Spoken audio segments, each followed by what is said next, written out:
رب بالمصطفى بلغ مقاصدنا واغفر لنا ما مضى يا واسع الكرم يا رب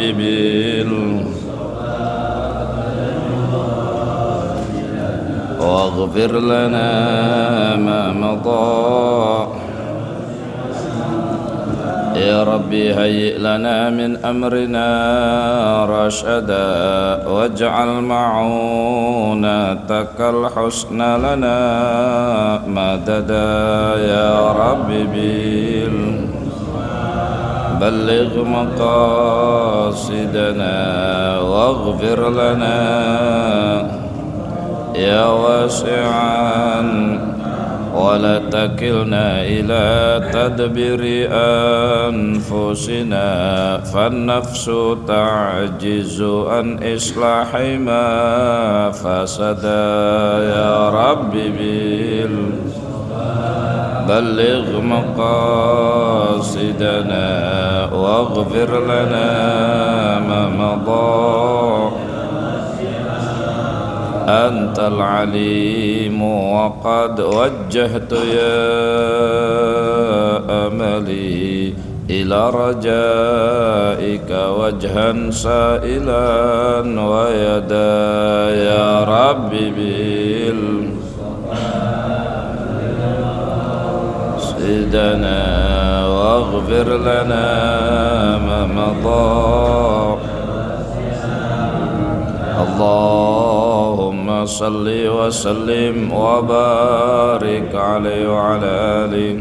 الفاتحة بنية القبول تمام كل صلاة مأمول وإلى هدية الرسول حبيب الأكرم سيدنا مولانا محمد صلى الله عليه وسلم وعلى آله وأصحابه وذريته وآل بيته وقرابته أجمعين وبجربة الخلفاء الراشدين وبجربة أئمة المجتهدين وبجسدنا المهاجر إلى الله ورسوله أحمد بن عيسى وبجسدنا أستاذنا العظم الفقيه المقدم محمد بن علي بعلوي وجميع سادتنا علي أبي علوي وجميع صورهم وفرعهم وبجاه سلطان الأولياء الشيخ عبد القادر الجيلاني قدس الله سره وبجاه جميع المشايخ القدرية والنقشبندية وجميع صورهم وفرعهم وبجاه مصنف هذا الكتاب الحبيب عبد الله بن آل الحداد وجميع صوره وفرعه وذوي الحقوق عليهم أجمعين وبجاه جميع أساتذتنا ومعلمين ومشايخنا وخصوصا معلم شافي هدامي Suzan Kiai Haji Saifuddin Amsir, Kiai Haji Sabila Rasyad, Kiai Haji Mursyidi, Kiai Haji Iskandar, Kiai Haji Ahmad Ma'ruf, anna Allah ta'ala yaghfir lahum warhamhum wa anna Allah taqassahum birrahmal maghfirah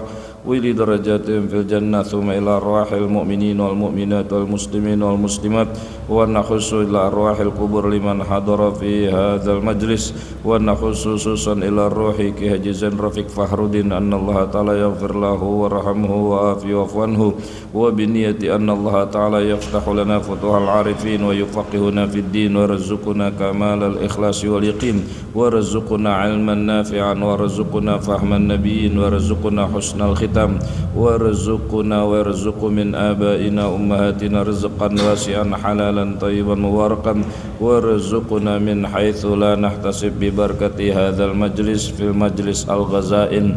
الفاتحة. أعوذ بالله من الشيطان الرجيم. بسم الله الرحمن الرحيم. الحمد لله رب العالمين الرحمن الرحيم مالك يوم الدين. إياك نعبد وإياك نستعين اهدنا الصراط المستقيم صراط الذين أنعمت عليهم غير المغضوب عليهم ولا الضالين. رب اغفر لي ولوالدي. السلام عليكم ورحمة الله وبركاته.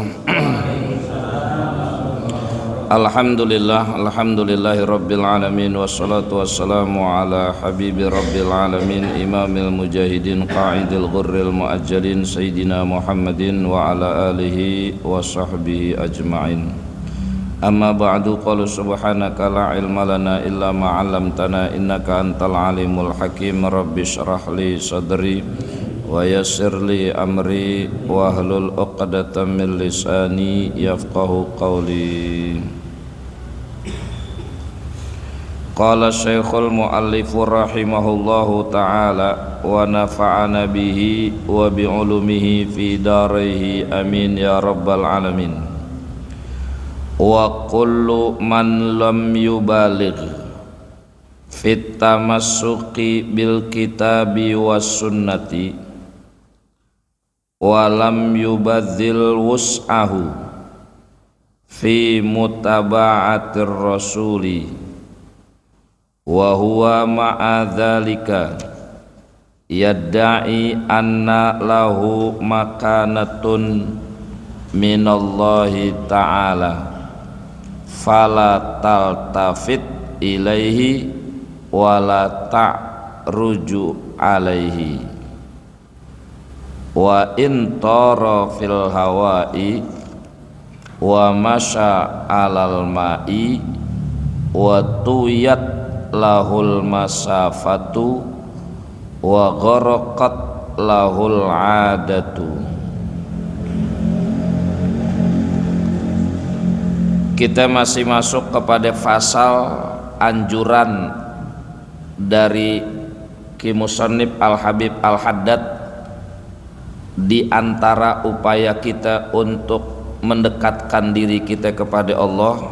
Proses selanjutnya pada fasal ini intinya bahwa kita kudu tamassuk bil kitabi wa sunnah. Tamassuk itu berpegang teguh dengan Quran sunnah.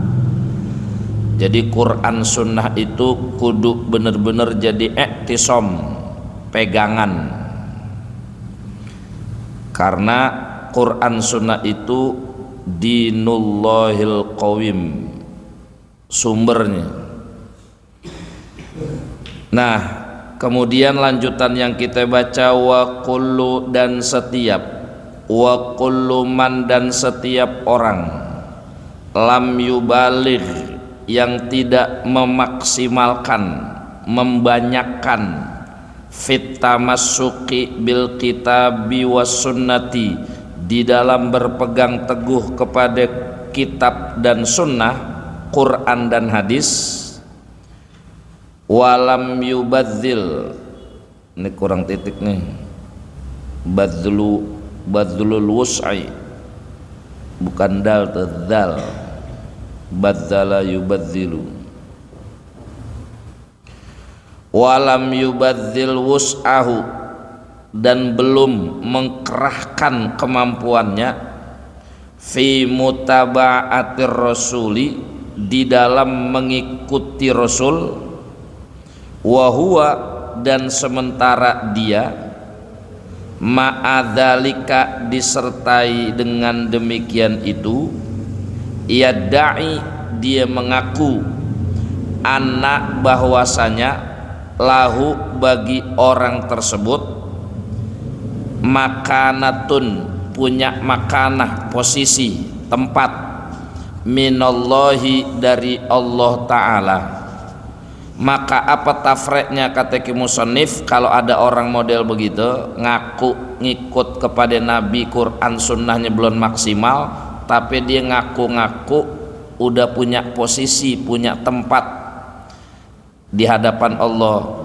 Apa kata Ki Musannif? Fala taltafit ilaihi, jangan tengok kepadanya, wala ta'ruju alaihi, dan jangan condong kepadanya, wa in, dan sekalipun, toro, dia bisa terbang, fil hawa, di udara, wa masya, dan dia bisa berjalan, alal ma'i, di atas air, wa tuyat lahul masafatu, wa tuyat, dan bisa dilipat, lahu, bagi orang tersebut, al masafatu, jarak tempuh, wa gharaqat lahul adatu, dan keluar kebiasaannya, fa inna dzalika, karena sesungguhnya yang demikian itu, yaqa'u, terjadi, kathiron, halnya banyak, lisyayatini wasaharati wal kahani wal mu'arrifina wal munajjimina wa ghairihim minad dolali. Fa inna dzalika, karena sesungguhnya yang demikian itu, yaqa'u, itu banyak terjadi, kathiron, banyak, lisayatina itu pada setan-setan, wasaharoti dan ahli-ahli sihir, wal kahani dan dukun-dukun, wal muarrifina dan paranormal, wal munajjimina dan para ahli nujum, wa ghairihim dan selain mereka. Semua itu minad dolali dari kesesatan. Jadi kata Ki Musannif, andai kata ada orang yang ngaku-ngaku udah ada makano punya posisi khusus, tempat khusus, kewalian, sementara dia belum memaksimalkan untuk tamasuk berpegang teguh kepada Quran Sunnah, itu kita nggak boleh patuh, kita nggak boleh tengok, kita nggak boleh tunduk, kita nggak boleh manutin. Walaupun dia bisa terbang, walaupun dia bisa jalan di atas air, walaupun dia bisa tuyat lahul masafat, perjalanan yang jauh ame dia bisa disingkat. Kan ilmu-ilmu begitu ada semua tuh. Nah, walaupun bisa begitu lagi, bahkan wa kharaqat lahul adat, keluar kebiasaannya, keluar semua. Nah, kata Ki Musannif, kalau ada orang model begitu, kelihatan keluar biasaannya muncul begini begitu, tapi dia belum memaksimalkan untuk ikut atau berpegang teguh kepada Quran Sunnah, maka ini kebanyakan terjadi itu adalah kerjaan setan, ahli sihir, kahan. Kahan itu jamak dari kahin. Kahin itu dukun. Mu'arrifin, mu'arrif itu orang yang so tahu, yang apa aja tahu, atau paranormal. Wal munajjimin dan ahli nujum, wa ghairihim dan selain mereka, itu minad dolal dari kesesatan. Jadi kadang-kadang ada tuh memang begitu tuh. Jadi ada keluar biasaan tertentu yang pada punya, tapi ngelihat syariatnya dia mah belum maksimal, urusan sholatnya, urusan puasanya, urusan jamaahnya. Itu yang dimaksud tamasuk bil kitabi was sunnah, artinya berkaitan syariat.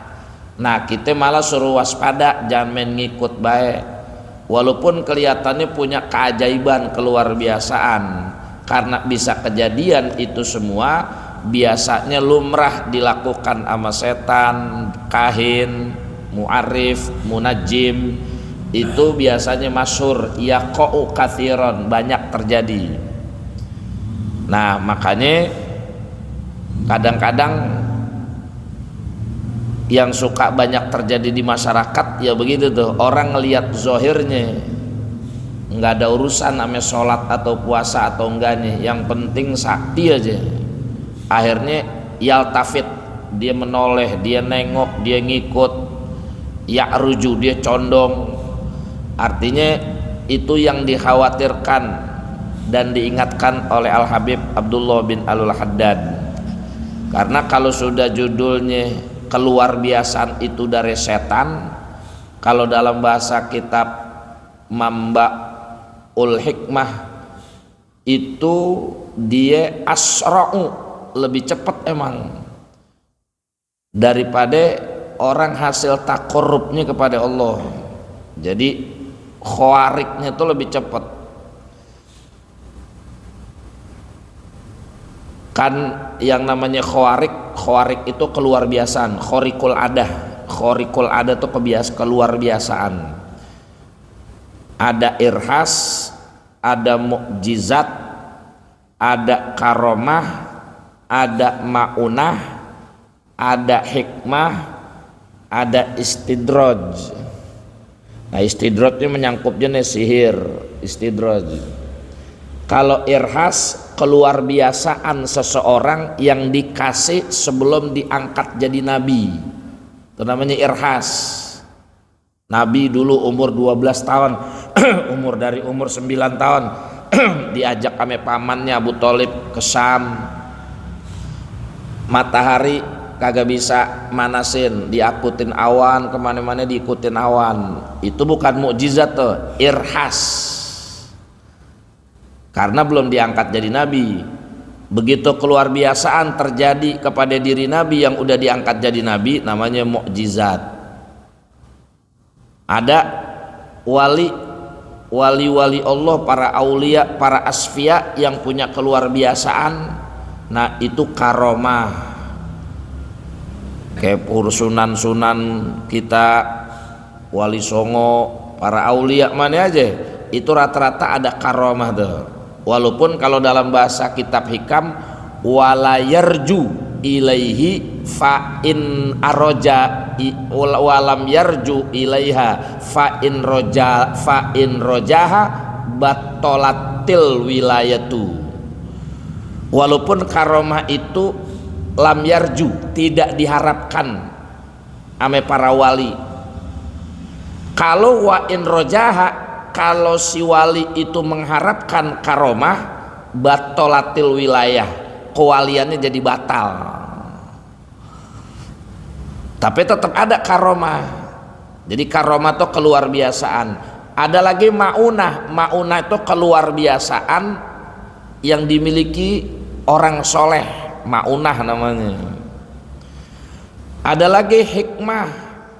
Hikmah itu dimiliki sama orang awam, artinya benar-benar dia nggak tahu dalam urusan agama, tapi karena dia taat benar dengan dasar agamanya yang rendah, kemudian dia punya hikmah-hikmah tertentu.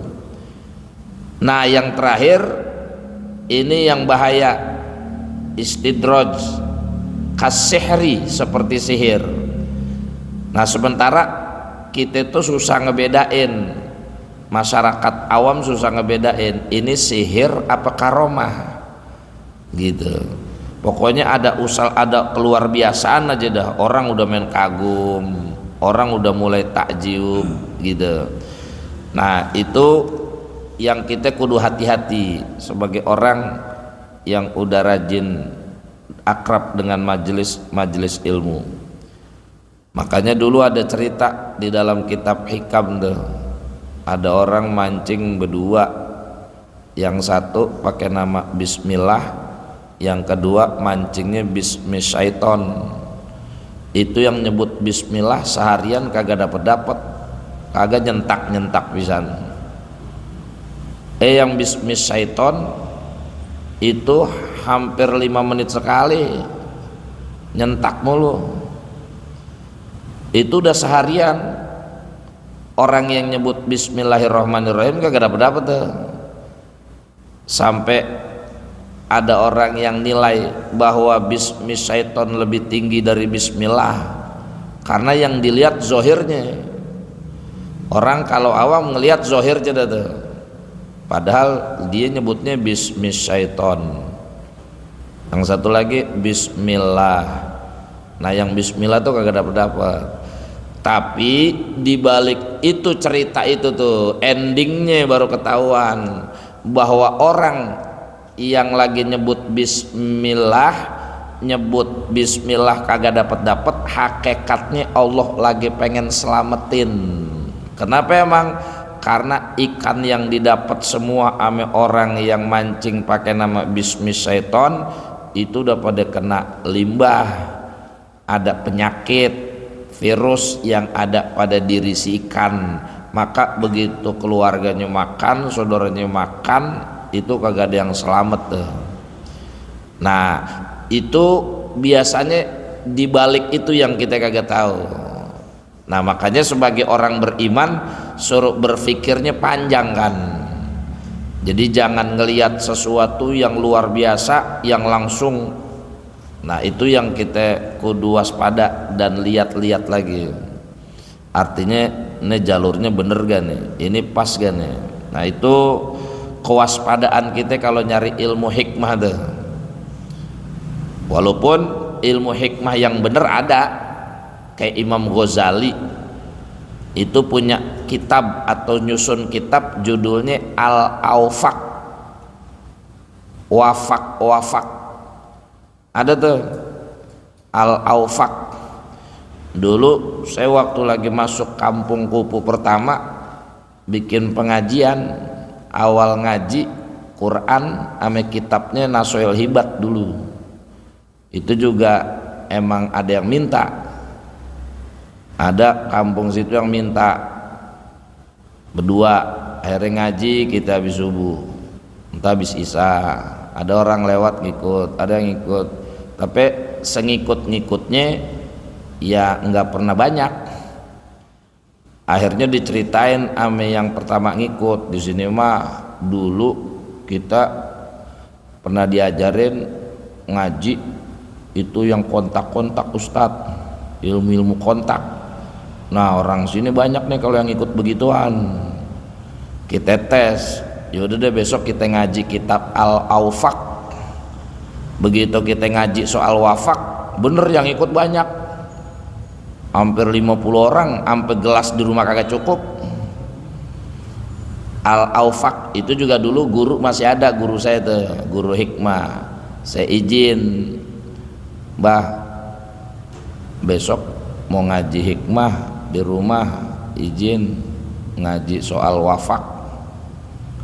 Guru nasihatin, cuman targetin 2 bulan sampai 3 bulan aja, niatnya buat narik masa doangan. Karena menurut orang yang ngaji, orang kampung situ kalau ngaji kayak begitu-begituan banyak. Ya udah kita buka ngaji soal wafak.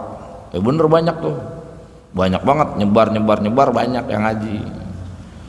Nah karena kita punya target, kalau kata guru akhirnya waktu itu kita targetin 3 bulan. 3 bulan tuh teras penuh tuh, dulu saya masih ngontrak, teras penuh, pokoknya sampai gelas di rumah kagak cukup. Begitu kita targetin udah besok udah waktunya udah habis deh, kita umumin besok kita ngaji kembali ke asal, baca Quran lagi, ngaji kitab lagi, baca Quran ya kita nggak usah banyak-banyak dah, baca asal sa'ain gantian.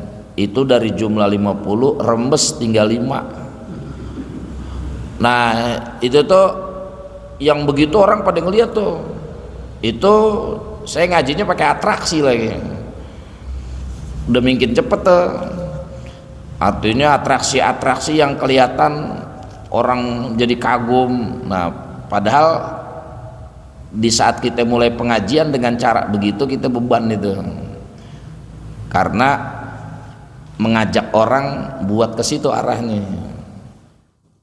Lain halnya dulu waktu saya di Palembang, itu mah emang kudu begitu. Saya waktu tahun 96 pernah dakwah cara apaan aja salah.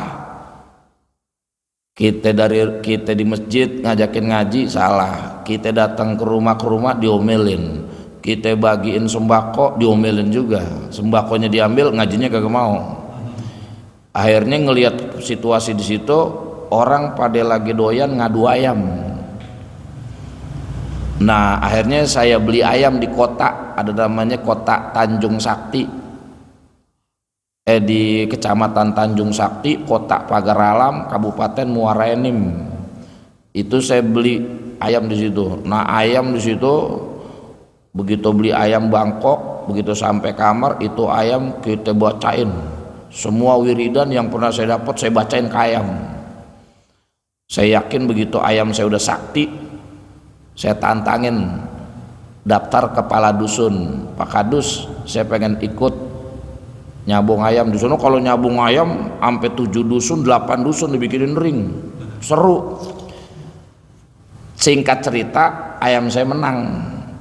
Itu yang pertama terkenal bukan saya nih, ayamnya, ayam Jawa katanya. Orang sono nyebutnya, kalau kita dari Jakarta bukan nyebutnya Jakarta, Jawa, ayam Jawa. Nah itu tuh pengalaman saya selama di sono. Itu dakwah bukan kitab, bukan itu kanuragan yang banyak keluar.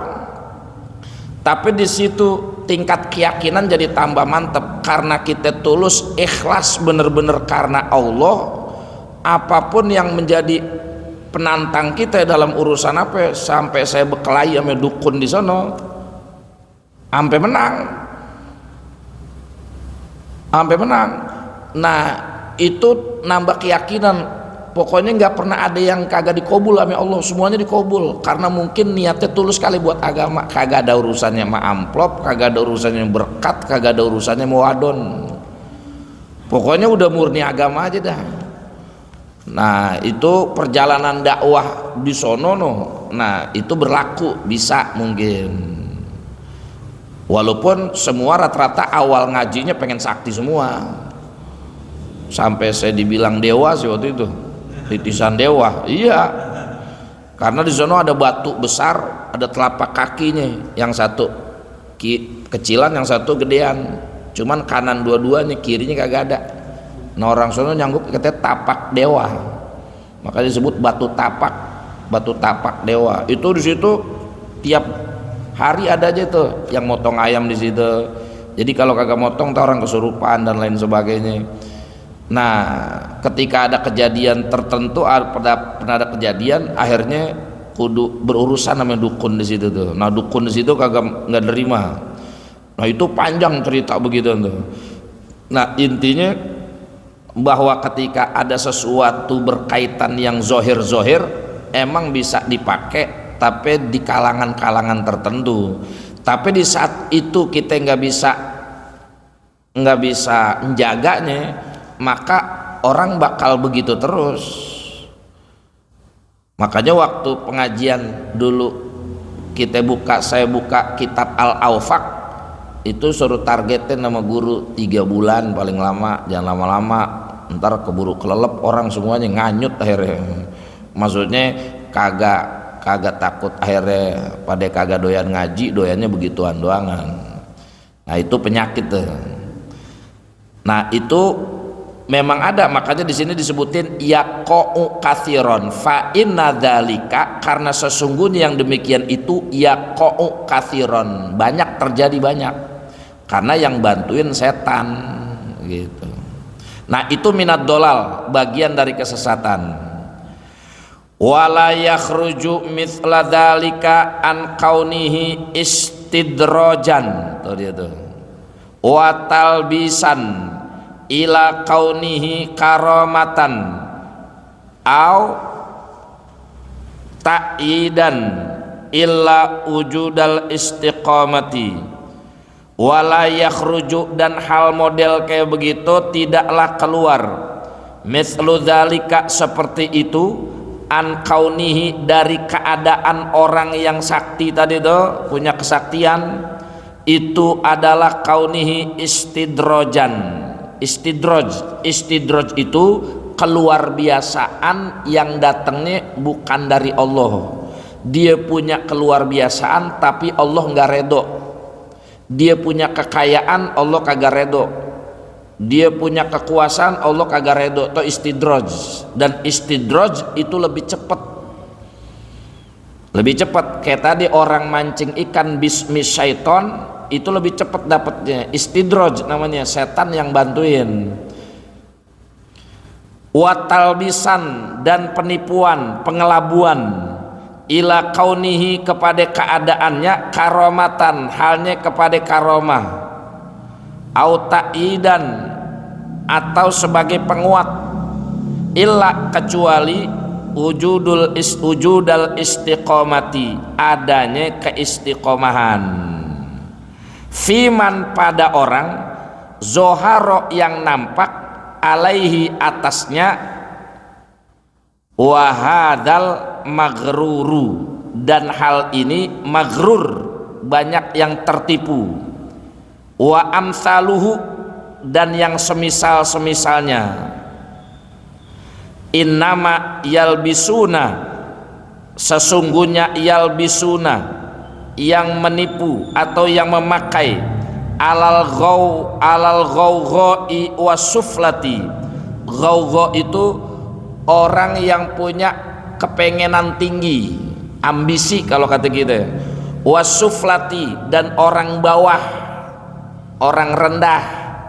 Jadi biasanya yang naksir begitu-begituan tuh orang yang punya ambisi tertentu. Yang kedua karena sufla itu orang yang bawah, awam maksudnya. Alladzina yang mereka itu ya'budunallaha nyembah Allah tapi ala syakin pada keraguan. Itu biasanya banyak korbannya begitu intinya. Jadi korbannya biasanya orang yang punya ambisi, yang kedua emang dia orang kagak ngerti, orang awam. Nah itu kebanyakan tuh orang yang ketipunya. Dan dia ibadah ame Allah, cuman ibadahnya ala syakin pada keraguan. Karena dia udah yakin ame yang model begituan. Wa amma ulul uquli, dan adapun orang-orang yang punya akal, wal albabi, dan punya pikiran, faqad alimu, maka sungguh mereka telah mengetahui, anna tafaatil mu'minin, bahwasanya perselisihan orang mukmin fil qurbi, di dalam kedekatannya, minallah kepada Allah, ala hasbi tafautihim, itu dengan sekira-kira perbedaan perselisihan mereka fi mutaba'atir rasul, di dalam mengikuti Rasul. Jadi kedekatan perselisihan orang dengan dekatnya ame Allah, perbedaan kedekatan seorang mukmin dengan Allah itu tergantung bagaimana ikut mereka kepada Rasul. Wa innahu kullama kanatil mutaba'atu akmalu kanal qurbu minallahi atammu. Maka kullama, setiap kali, kanatil mutaba'atu, ada itu ngikut kepada Rasulnya, akmalu sangat sempurna, kanal qurbu, maka dekatnya dia kepada Allah, atammu sempurna juga. Jadi standarnya bagaimana kita ngikut sama Rasulnya gitu. Jadi selama dia ngikut sama Rasulnya bulat, maka dekat sama Allahnya bisa juga bulat. Tapi kalau dia ngikut sama Rasulnya ada hal-hal yang dia raguin, maka dia nggak bakal bisa nanjak kepada qurbun ilallah. Kemudian wakanatil ma'rifatu bihi ajallu, wakanatil ma'rifatu, dan adapun ma'rifat, ilmu mengetahui Allah, bihi dengan hal itu, ajallu pasti lebih tinggi. Jadi orang yang udah dekat, orang yang udah bulat ngikut kepada Rasul, pasti dia orang yang udah dekat ame Allah. Orang yang udah dekat ame Allah pasti ilmu ma'rifatnya itu tinggi. Ilmu ma'rifat itu ilmu kenal Allahnya. Ma'rifat dari kata arafa ya'rifu, ma'rifat tuh kalau bahasa kitanya ilmu pengetahuan tentang Allahnya tinggi. Wa qad qasada Abu Yazid Al-Bustami, wa qad qasada, dan sungguh telah menuju, telah bermaksud siapa Syekh Abu Yazid Al-Bustami. Bermaksud kemana? Ila ziyarati rajulin, kepengen ziarah, sowan kepada rajulin, seseorang, yusofu yang sudah tersifati bil wilayati dengan kewalian. Jadi saya Abu Yazid Al-Bustami dengar dari orang-orang, no di sono ada wali, no di sono ada wali, no di sono ada wali. Nah ame saya Abu Yazid Bustami disamperin, dia pengen sowan tuh kepada orang yang udah tersifati ame orang-orang kampung, katanya dia wali gitu. Faqa'ada lahu fil masjidi, faqa'ada maka duduk siapa Syekh Abu Yazid Al-Bustami, lahu pada sampingnya si wali tersebut, fil masjidi di dalam masjid.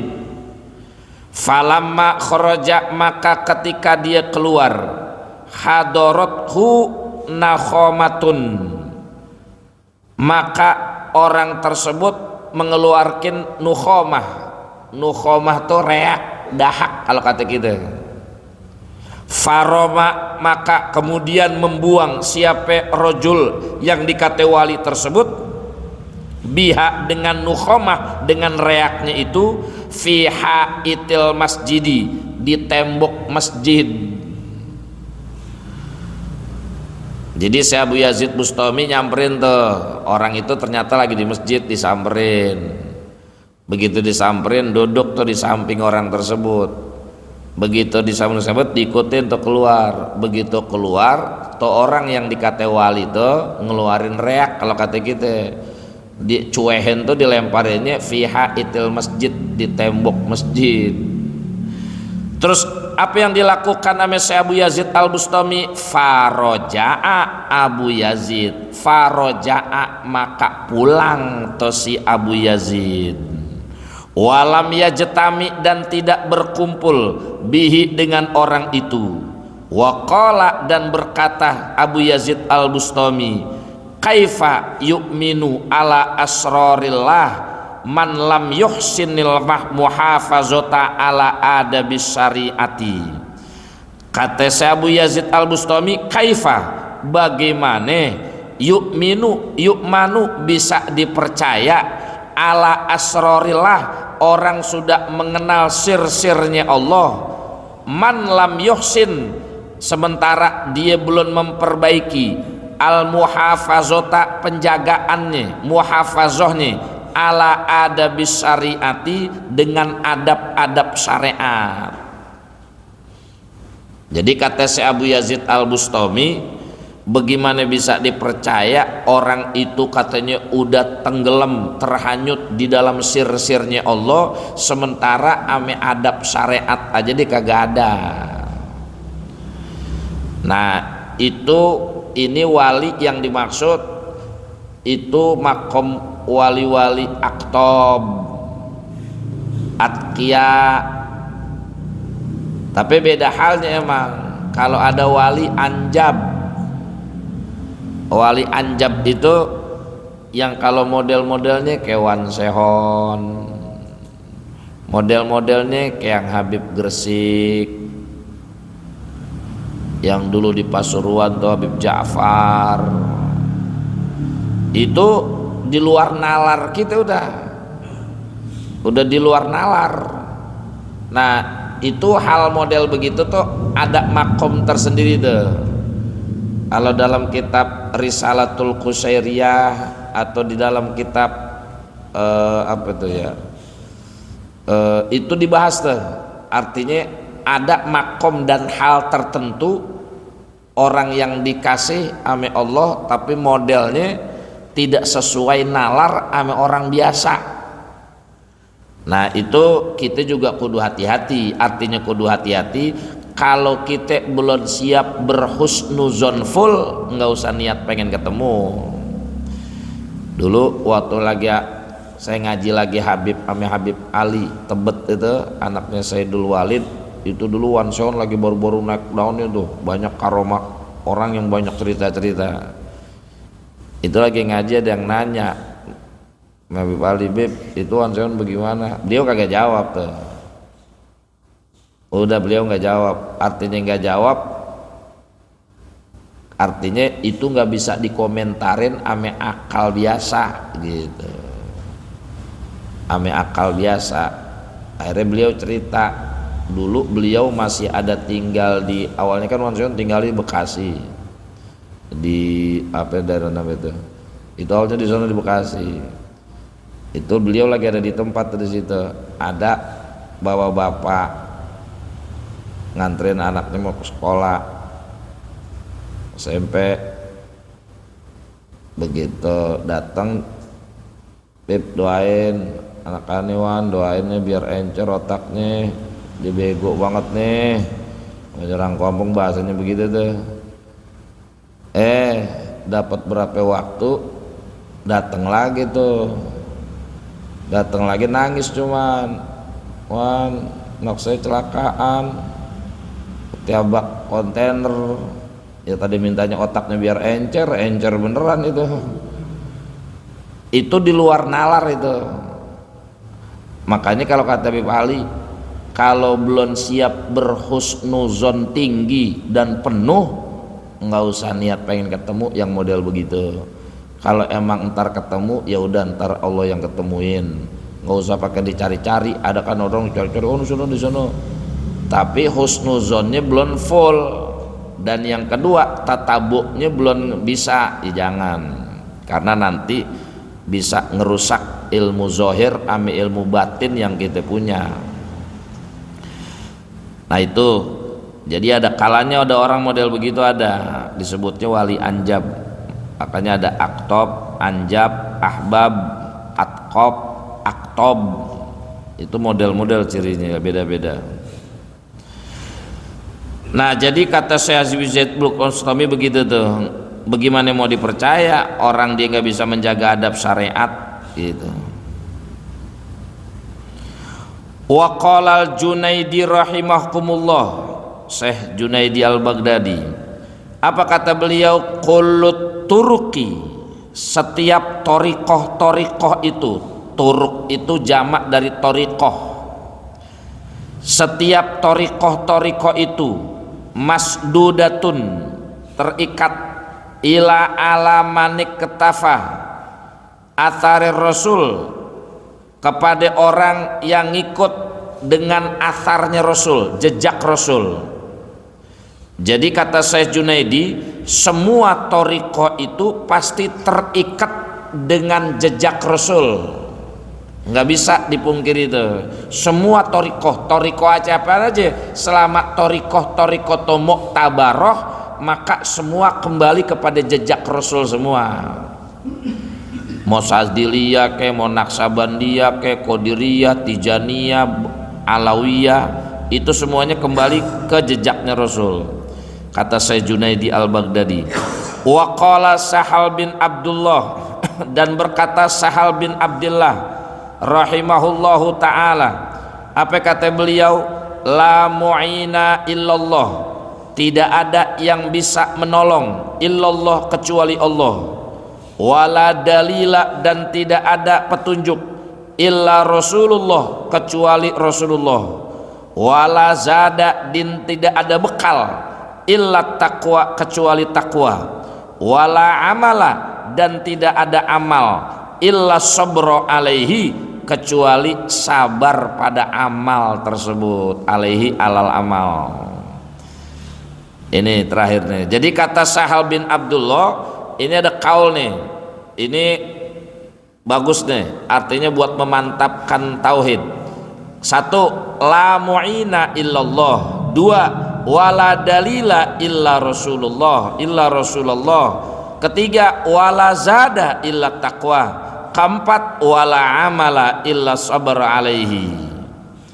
Yang pertama kata Sahal bin Abdullah, tidak ada mu'in. Mu'in itu orang yang nolong, nggak ada penolong. La mu'ina, tidak ada penolong kecuali Allah. Wala dalil, dan tidak ada dalil petunjuk, artinya nggak ada orang yang bisa ngunjukin kecuali Rasulullah. Wala zada, dan tidak ada bekal, zada itu bekal, illa taqwa kecuali bekal takwa. Wala amala, dan tidak ada perbuatan amalan illa sabra alaihi kecuali sabar ame amalan itu. Nah, itu saling berkaitan tuh semua. Orang yang udah yakin penolongnya Allah, maka dia minta petunjuknya sama Rasul. Orang yang minta petunjuknya sama Rasul, pasti dia bakal jadi bekal untuk ke akhirat.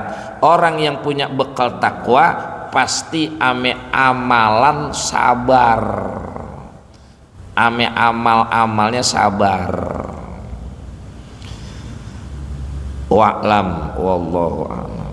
Sampai situ tuh.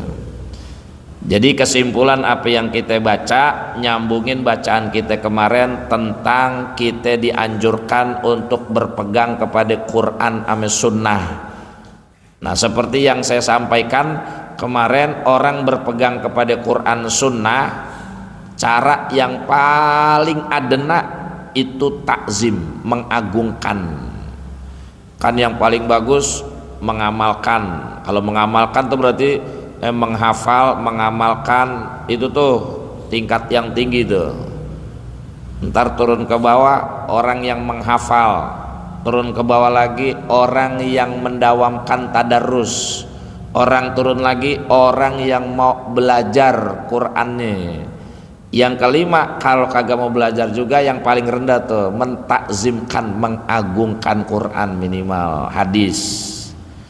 Misalnya kita dah nih, kita ngamalin kagak, belum bisa ngapal Quran kagak, tadarusan rutin kagak juga, belajar Quran kagak rajin juga, ya minimal takzim dah. Takzim tuh contoh Quran, kalau ada di rumah taruh Quran, jangan di atasnya ditaruh apa-apaan lagi. Kalau udah Quran, jangan handphone di atas Quran, catatan RT ada di atas Quran, apalagi duit ditaruhin dalam Quran.